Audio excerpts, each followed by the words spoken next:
64 നദികളും 11 കായലുകളാലും സമൃദ്ധമാണ് ദൈവത്തിൻ്റെ സ്വന്തം നാടെന്ന് വിശേഷിപ്പിക്കുന്ന കേരളം. ഇന്ത്യയിലെ ഇതര സംസ്ഥാനങ്ങളെ അപേക്ഷിച്ച് ജനസാന്ദ്രത കേരളത്തിൽ കൂടുതലാണ്. മനുഷ്യവാസത്തിന് അനുയോജ്യമായ ഭൂപ്രകൃതിയും കാലാവസ്ഥയും തന്നെയാണ് അതിന് പ്രധാന കാരണം. ജൂൺ തൊട്ട് നവംബർ വരെയുള്ള 6 മാസക്കാലങ്ങളിൽ മഴയും തുടർന്ന് 6 മാസം ചൂടും അനുഭവപ്പെടുന്നതായിരുന്നു കേരളത്തിൻ്റെ പാരമ്പര്യ കാലാവസ്ഥ. എന്നാൽ ഈ പാരമ്പര്യസ്ഥിതികളിൽ മാറ്റങ്ങൾ വന്നുകൊണ്ടിരിക്കുന്നത് ഗൗരവമേറിയതാണെന്ന് നാം തിരിച്ചറിയാൻ ഇനി വൈകിക്കൂടാ. കഴിഞ്ഞ വർഷക്കാലത്ത് 62% മഴയുടെ കുറവുണ്ടായതായിട്ടാണ് കാലാവസ്ഥാ നിരീക്ഷണ കേന്ദ്രങ്ങളും അനുഭവ സാക്ഷ്യങ്ങളും നമ്മെ അറിയിക്കുന്നത്.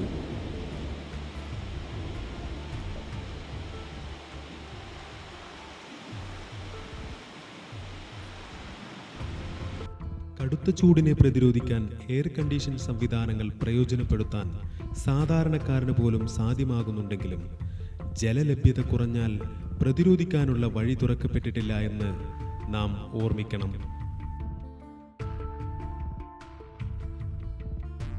ഭൂമിയുടെ ഉപരിതലത്തിൽ 71% ജലമാണെന്നാണ് കണക്ക്. ലഭ്യമാകുന്ന ജലത്തിൻ്റെ 97% ഉപ്പുവെള്ളവുമാണ്. അവശേഷിക്കുന്ന 3% നിന്ന് കുറച്ചു മാത്രമാണ് ഉപയോഗിക്കാൻ സാധിക്കുകയുള്ളൂ. ഭൂഗർഭജലമായും മഞ്ഞുപാളികളുമായിട്ടാണ് ഈ 3% നിലകൊള്ളുന്നത്.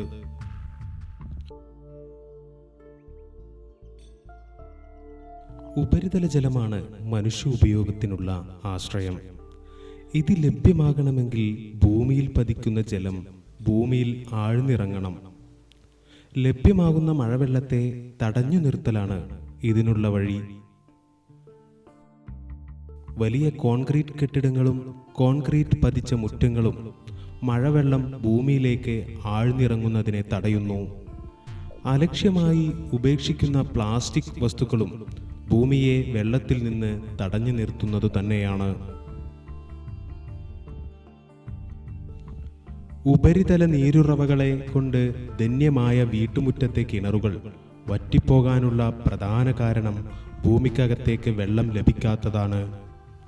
ഉപരിതല ജലസ്രോതസ്സുകളിൽ കുറവ് അനുഭവപ്പെടുമ്പോൾ ഭൂഗർഭജലത്തെ ആശ്രയിക്കുന്ന പ്രവണത വർദ്ധിക്കുന്നു. അനിയന്ത്രിതമായ കുഴൽ കിണറുകളുടെ നിർമ്മാണം ഭാവിയിൽ വലിയ ഭവിഷ്യത്ത് സൃഷ്ടിക്കും എന്നതിൽ തർക്കമില്ല. കേരളത്തിലെ നദികളെല്ലാം ജനവാസ കേന്ദ്രത്തിലൂടെയാണ് ഒഴുകുന്നത്. നദികളുടെ സംരക്ഷണത്തിന് പകരം നശീകരണ പ്രവർത്തനങ്ങളാണ് ഉപഭോക്താക്കളാകുന്ന മനുഷ്യരിൽ നിന്നുണ്ടാകുന്നത്. നദീജലം ശുദ്ധമാവണം. അതിനായി നദികളോട് ചേർന്നുള്ള ആവാസ വ്യവസ്ഥകൾ ശുദ്ധമാവണം. ആവാസ വ്യവസ്ഥകൾ നദീജലത്തെ ആശ്രയിച്ചാണ് വളരുന്നത്. നദീജലം അശുദ്ധമായാൽ ആവാസ വ്യവസ്ഥയും അശുദ്ധമാകും. തത്ഫലമായി മനുഷ്യജീവിതത്തെ തന്നെ സാരമായി ഇത് ബാധിക്കുകയും ചെയ്യും.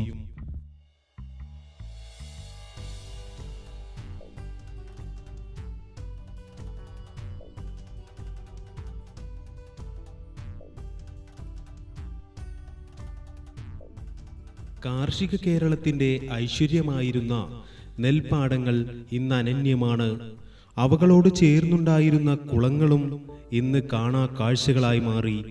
വെള്ളത്തെ സംഭരിച്ചു നിർത്തിയിരുന്ന ഈ നീർത്തടങ്ങളുടെ ഇല്ലായ്മയാണ് ഇന്ന് അനുഭവിച്ചു കൊണ്ടിരിക്കുന്ന ജലക്ഷാമത്തിൻ്റെ പ്രധാന കാരണം. ആർഭാടപൂർവമായ പുതിയ ജീവിതക്രമം ജലസംരക്ഷണ പ്രാധാന്യം ഗൗരവപൂർവം ഉൾക്കൊള്ളുന്നില്ല. സ്വന്തം ഭൂപരിധിയിൽ ലഭ്യമാവുന്ന മഴവെള്ളം തടഞ്ഞു നിർത്തുന്നതിന് പകരം തുറന്നുവിടാനും അതുവഴി സമുദ്രത്തിലേക്കുള്ള കുത്തൊഴുക്ക് എളുപ്പമാക്കാനുമാണ് നമ്മുടെയെല്ലാം ശ്രമം. മഴവെള്ളം സംരക്ഷണം തന്നെയാണ് ഒരു പരിധിവരെ വരൾച്ച പ്രതിരോധത്തിനുള്ള മാർഗം. കെട്ടിടങ്ങളിൽ നിന്ന് വീഴുന്ന ജലം മഴവെള്ള സംഭരണി വഴി ശേഖരിക്കണം.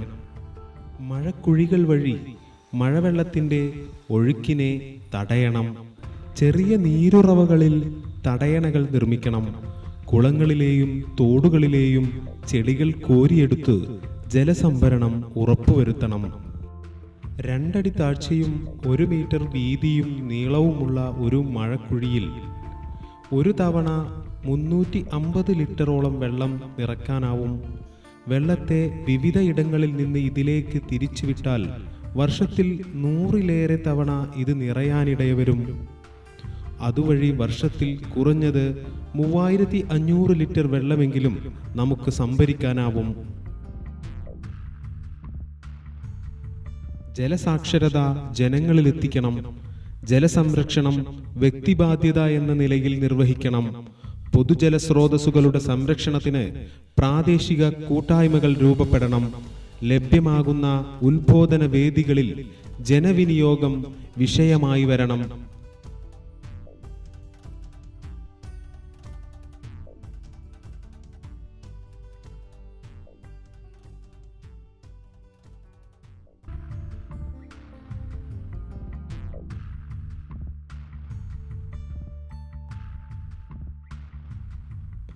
ടാപ്പുകൾ തുറന്ന് യഥേഷ്ടം ജലം ഉപയോഗിക്കുന്നതിന് പകരം പാത്രങ്ങളിൽ ആവശ്യത്തിന് ശേഖരിച്ച് ഉപയോഗിക്കുന്നത് ശീലമാക്കണം. അനാവശ്യമായി വെള്ളം പാഴാക്കി പോകുന്നതിനെ തടയുകയും വേണം. ഒരു ടാപ്പിൽ നിന്ന് ഒരു തുള്ളി വെള്ളം വീതം പാഴായിപ്പോയാൽ ഒരു മാസം 750 ലിറ്റർ വെള്ളമാണ് പാഴാവുന്നത് എന്നാണ് കണക്ക്. എണ്ണമറ്റ കുളികളും പരിധിവിട്ട ശുചീകരണവും മലയാളിയുടെ ശീലമാണ്. ശീലങ്ങളിൽ അനിവാര്യമായ മാറ്റങ്ങൾ വേണമെന്ന് തന്നെയാണ് ആവാസ വ്യവസ്ഥയിലെ വ്യതിയാനങ്ങൾ നമ്മെ ഓർമ്മപ്പെടുത്തുന്നത്.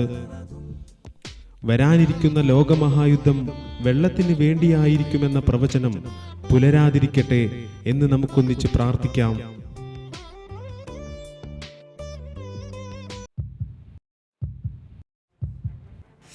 Not for gold, neither for oil. The next world war may well be fought for water.